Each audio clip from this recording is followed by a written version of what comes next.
బంగారం లేట్ అయింది, పడుకోమ్మా. ప్లీజ్ నన్ను ఒక్క కదా నాన్న. కార్టూన్ ఛానల్ చూసుకోమ్మా. ఇప్పుడు టీవీ ఏంటి? ఆ కథ ఏదో చెప్పు, పడుకోబెట్టు. నన్ను చెప్పు నాన్న, చెప్పు నాన్న. సరే. అనగనగా ఒక ఊళ్ళో ఒక రాజు ఉన్నాడంట.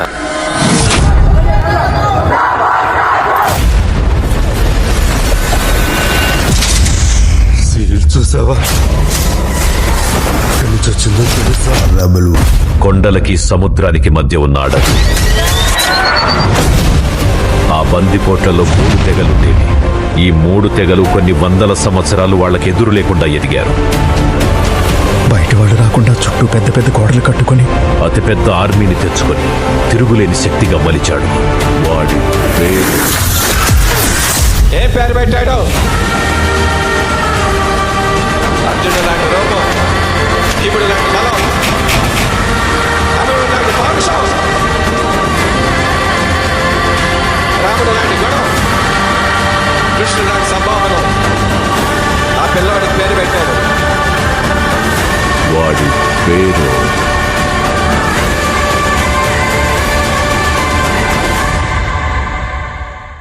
ఈశ్వర్కి ముందు ఒక్క ఫ్యాన్ ఉంటే చాలు అని స్టార్ట్ అయింది.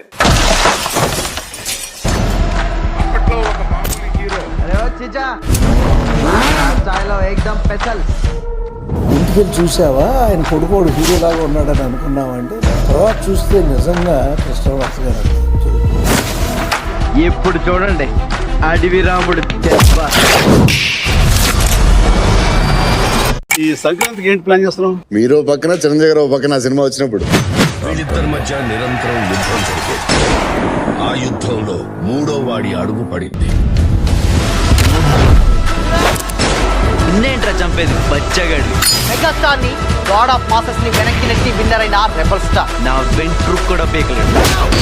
ఉన్న స్థలం బద్దలుకొట్టి వాడు చెప్పుల సైజు చిన్నదైనా వాడు అడుగు పెట్టాక దారి పెద్దదైంది.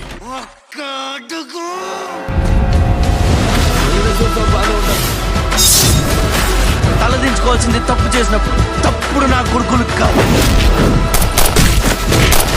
ఇంకేం పీకుతావురా? చూసి చలు, ఛత్రపతి ఛత్రపతి అని శివాజీని పొగిడారు. ఛత్రపతి 1.5 మర్డర్ చేసి కుర్చీ ఎక్కేశావు. అక్కడ కూర్చోవాలంటే ఒంటి మీద కోటు కాదు, ఒంటి నిండా కుట్ర, కుళ్ళు, కుతంత్రాలు ఉండాలి. వీటిల్లో ఏ ఒక్కటి నీళ్ళు లేదు. ఇలా వస్తాను ఎక్స్పెక్ట్ చేయలేదు కదా. ఎలా వెళ్తాను కూడా ఎక్స్పెక్ట్ చేయకు.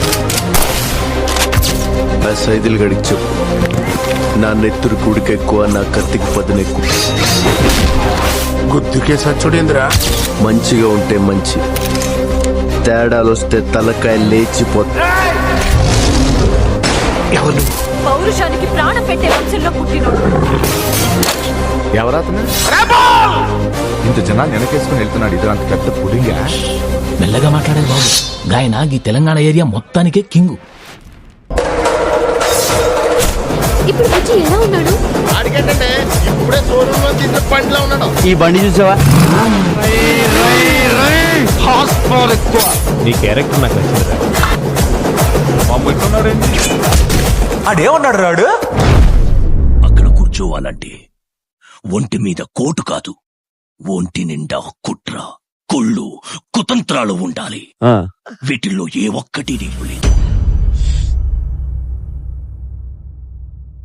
ఏ సమీరా లే, చూడు నా కొడుకుని ఎలా కొడతారు. 6 feet height, 6 pack. ఈ బిజినెస్ లో ఎంతమంది ప్రాణాలు తీసావో తెలుసా? తప్పులేదు. చరిత్ర మనకు నేర్పింది ఒకటే, మనం బ్రతకాలంటే ఎవరినైనా ఎంతమందినైనా చంపొచ్చు. డబ్బు కోసం మనిషిని చంపడం చాలా తప్పు. నీకు ఫ్యామిలీ ఉంది కదా, దాని వాల్యూ తెలుసు కదా. ఇప్పుడు ఆ మున్నా మనకు అవసరం. ఓసారి పిలిపించి మాట్లాడతాం.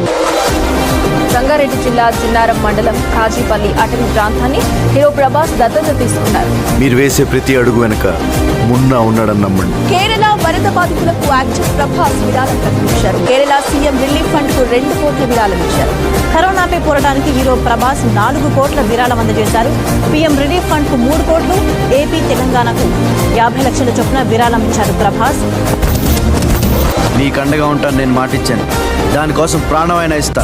అయ్యయ్యో, ఏంటి నాయనా ఏం చేస్తున్నా? ఈ ఆదివాసీ పాదాల దగ్గర కూర్చోవడం నీ గౌరవానికి తగదు.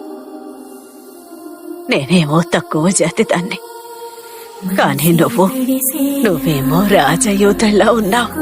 బహుశా రాకుమారుడివేమో. వద్దు బాబు వద్దు, నన్ను పాపిని చెయ్యొద్దు. మనం జన్మతో కాదు, చేసే కర్మతో చిన్న పెద్ద అవుతాం. ఒక క్యాన్సర్ పేషెంట్కి ముద్దు పెట్టేది 1 గంట అలా కూర్చున్నాడు. ఆయన 2 గంటల్లో చచ్చిపోతానన్న వ్యక్తి 20 రోజులు బతికాడు. నేనున్నా కదా, పడుకో. ఇది ఓన్లీ ప్రభాస్ వస్తం వల్ల బతికేది. 2010 ఫిబ్రవరిలో మహాశివరాత్రి ముందు రోజు నేను సిక్కాను. అదే రోజు దురదృష్టవశాత్తు ప్రభాస్ గారు నాన్నగారు కన్ను మూశారు, సూర్యనారాయణ రాజు గారు. నేను హాస్పిటల్లో అనే విషయం తెలిసి ప్రభాస్ గారు వాళ్ళ నాన్నగారు చనిపోయినా కూడా నేను హాస్పిటల్ తెలిసి నా కోసం పర్సనల్ అమౌంట్ పంపించారు. ఎవరైనా తన ఇంట్లో కష్టం ఉన్నప్పుడు ఎదుటివాడి గురించి ఆలోచించారు. పైగా తండ్రిని కోల్పోవడం అనేది మామూలు విషయం కాదు. ప్రజారక్షణే ప్రధాన రాజధర్మం. ఆయన 2 కోట్లు ఇస్తాను. మీకు ప్రోగ్రామ్ చేయడానికి ఆ 2 కోట్లు ఇచ్చేస్తాను, మీకు ఎప్పుడు కావాలి చెప్పండి అన్నాడు. వాళ్ళకి సహాయం నువ్వు చేసి మా పేరు ఎందుకు చెప్పావు? కుడి చేత్తో సహాయం చేస్తే ఎడం చేయి తెలియకూడదు అంటారు. ఆ పద్ధతి ఫాలో అయిపోతున్నాడు అనమాట. ముక్కు మొహం తెలియని నాలంటోడు సాయం చేస్తే జాలిపడి 2 నోట్ల కట్టలు దానం చేశారనుకోండి, తీసుకోరు సార్. చేస్తూ బయటకి చెప్పనటువంటి ఒక వ్యక్తి ఎవరో తెలుసా? డార్లింగ్ ప్రభాస్. చెప్పినట్టే జరిగింది. న్యూస్ మాత్రం 3వ పేజీలో సబ్బు పెట్టే సైజులో పడ్డది. ఆఖరికి టీవీలో కింది గీతల్లో కూడా రాలే. నేను ప్రెస్ తో మాట్లాడాను. బ్యాడ్ బాయ్ లా ఎలా చూపించారు? నేను మాసే. మీరు అరిసినప్పుడల్లా ఇంకా చెత్త కొట్టాలు వేస్తున్నారు. ఈ రెబల్ పేరు రావడానికి ఆయన ఎంత కష్టపడారో ఆ రెబల్ కాపాడటానికి దేవుడు కరెక్ట్ గా ఒకటిని పంపించారు.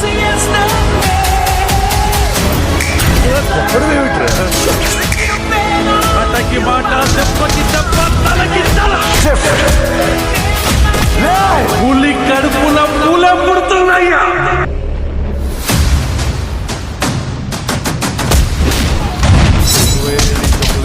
ఇప్పటి నుంచి ఒక లెక్క ఆడి కొడుకొచ్చాడని చెప్పు. 10 నిమిషాలు పాత మనుషులైతే ఇంట్లో ఒక్క మగాడు కూడా మిగలడు. ఈ టైంలో వైలెన్స్ అవసరం? నాది చూడడానికి యాక్షన్ బాడీలో ఉంటది. బేసికలీ నేను చాలా సాఫ్ట్. చిట్టీలు కూడా వదిలేడు. చిట్టే చిట్టే వచ్చేస్తా చూడ. నేను ఒక అమ్మాయితో ఇంతసేపు మాట్లాడడం ఇదే ఫస్ట్ టైం. చీరలో నువ్వు చాలా బాగున్నావు. You looking awesome. అది నీకు మనసులో ఆల్రెడీ నా మీద లవ్ స్టార్ట్ అయిందిరా. నాకు చిట్టి తప్ప ఇంకెవ్వరు వద్దు బా. ఫస్ట్ ఈశ్వర్ చూసాను, అప్పుడు పడిపోయాను. వర్షంలో మళ్ళీ పడిపోయాను. పడిపోతున్నా మిర్చిలో అయితే మొత్తం నీ స్పెషాలిటీ నీకు తెలియదు విక్కీ. నేను ఇష్టపడిన వాళ్ళు ఎవ్వరూ ఉండరు. మరీ అంత స్టైల్ పనికి రాదమ్మా. ఈ చిన్న దేశపు యువరాణి కోసం ఈ తిప్పలేండి. నువ్వెవరో చెప్తే అక్కడికక్కడే కాళ్ళు కడిగి నెత్తి మీద పోసుకుంటారు. అది వదిలి ఏంటి పిత్తలాటకు?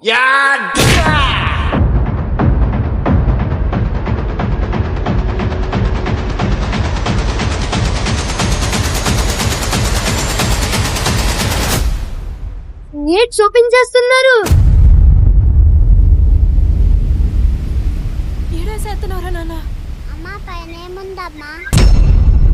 పైన దెయ్యాలు భూతాలు ఉంటాయి, చిన్నపిల్లల్ని పీకు తినేస్తాయి. నేను పైకి వెళ్తానమ్మా. సుమారు 5 సంవత్సరాల క్రితం రాజమౌళి నాన్నగారు ప్రభాస్తో సినిమా తీయాలంటే కథ రాయండి అన్నాడు. అది రాజుల కథ అయింది, ఎందుకంటే ప్రభాస్ రాజు కాబట్టి. చాలా కష్టపెట్టానండి ప్రభాస్ ని. ఆ రోప్స్ గానీ ఆ వర్క్ గానీ. డబ్బు గురించి చూడలేదు, పేరు గురించి చూడలేదు. సినిమా మీద నమ్మకంతో అకుంఠ దీక్షలో పనిచేశాడు Prabhas. And the first day it was little tough and all, but second day it was very interesting. It helped a lot when we're doing waterfall, water and all. For that we trained for like 3-4 days. మా Baahubali cinema కలకాలం నిలబడే శిల్పం.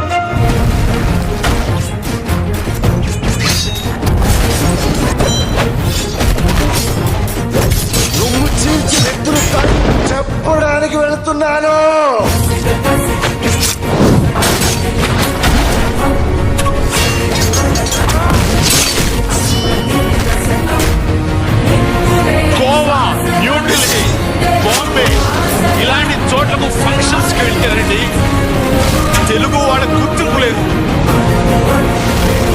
బాంబేలో ప్రభాస్ ముక్కులు ఎక్కుతుంటే standing ovation.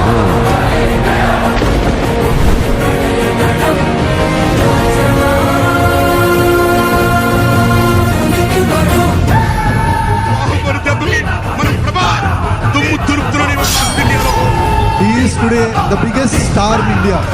He is bigger than any Khan or anyone. Principal today will be probably the first film to cross 1,000 crores. తన wax studio పెట్టినప్పుడు కూడా ఐ ఫెల్ట్ వెరీ హ్యాపీ. బట్టలు ఉతకడానికి కాలువ పక్కన ఉండే రాయి కాదు, ఆ రాయి పైన అతని రూపమే చెక్కారంటే అతనేదో గొప్పదే సాధించుండాలి.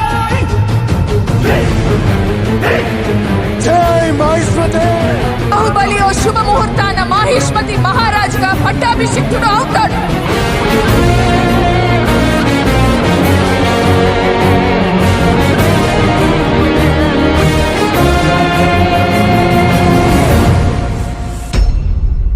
సోతంటే ఈ పాలు ఎక్కేస్తాడేమోరా. ఏటెక్కేది? ఆ నీటి కొండం చూసావా? అబ్బో మబ్బుల్లో ఉంది అది. ఆడు 100 అడుగుల దగ్గర ఎన్నిసార్లు జారిపడ్డాడ్రా. ఏమైంది? 100 సార్లు పడ్డాడు. మరి చూడు చూడు, సర్రుని జారుకుంటూ వచ్చేస్తాడు.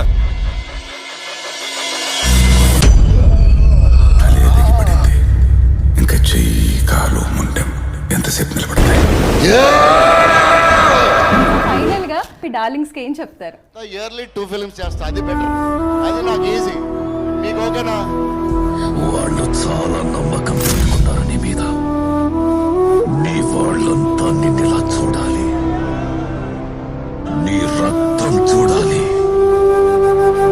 వాళ్ళ నమ్మకాన్ని చంపాలి. ఇది విధి ఆడుతున్న ఆట. నువ్వు నీ జనం దగ్గరికి వెళ్ళాలి. సాగర్ దేవా,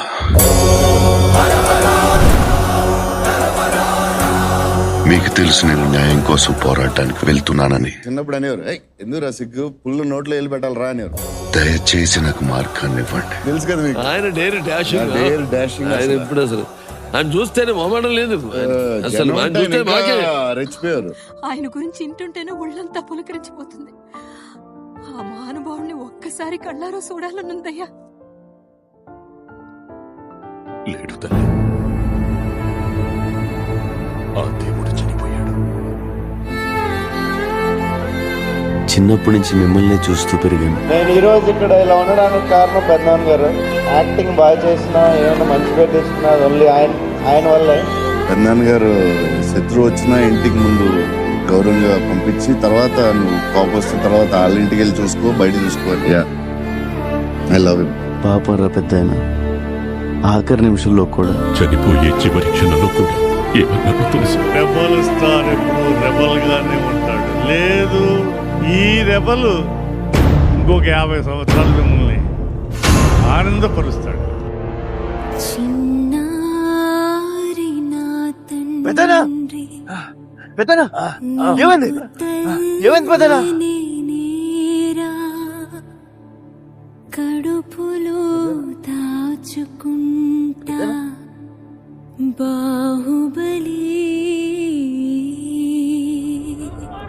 మరణం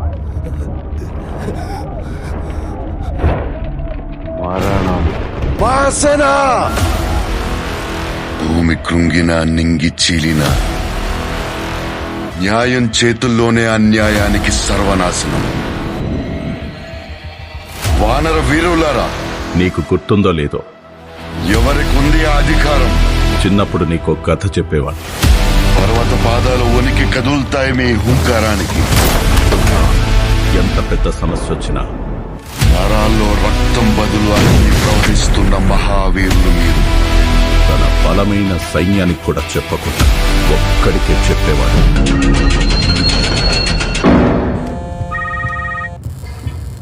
మాట నిలబెట్టుకునే టైం వచ్చింది. ఎంతమందిని తెచ్చుకుంటున్నాం?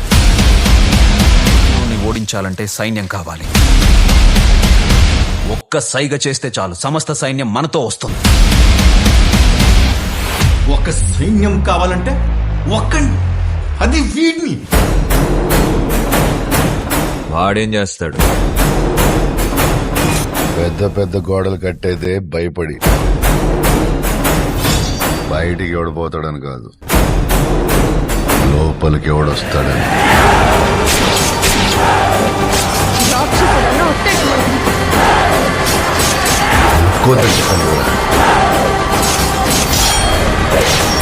ఎవడు ముట్టుకోకూడదు.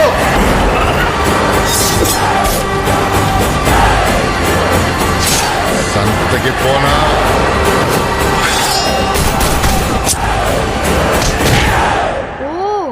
అయితే అర్జున్ బెస్టా? యుద్ధాలన్నీ అయిపోయాయి. Powerful people come from powerful places. Andrews ఎప్పుడైతే బాంబేని లాలీపాప్ ఇచ్చి నటిస్తానన్నాడో, రాకీకి ఆ సముద్రం కూడా ఒక బావిలా కనిపించింది. సముద్రం వేరే చోటు ఉందని వెతుక్కుంటూ వెళ్ళాడు. బెంగళూరులో గరుడను చూశాక రాకీ కన్ఫర్మ్ చేసుకున్నాడు, here is a man who comes from that powerful place. అందుకే అవకాశం దొరికినా అతన్ని చంపలేదు, వదిలేశాడు. కేజీఎఫ్ ని ఏలడానికి ఒక సైన్యం కావాల్సి వచ్చి ఒక్క సైగ చేస్తే చాలు, సమస్త సైన్యం మనతో వస్తుంది. చూసా, నాకు కూడా ఫ్యాన్స్ ఉన్నారు. Hello rebel fans, rebel hardcore fans. Oh my god, I have never seen anything like that in my life, where there were full Prabhas mania. Ground లెవెల్లో Prabhas is the biggest star in India, దానికి doubt లేదు. చూసేవాళ్ళ గుండెల్లో ధైర్యాన్ని నింపి వాళ్ళని సైన్యంలా చేసుకున్నాడు. అర్జునుడు వెనకాల గురు.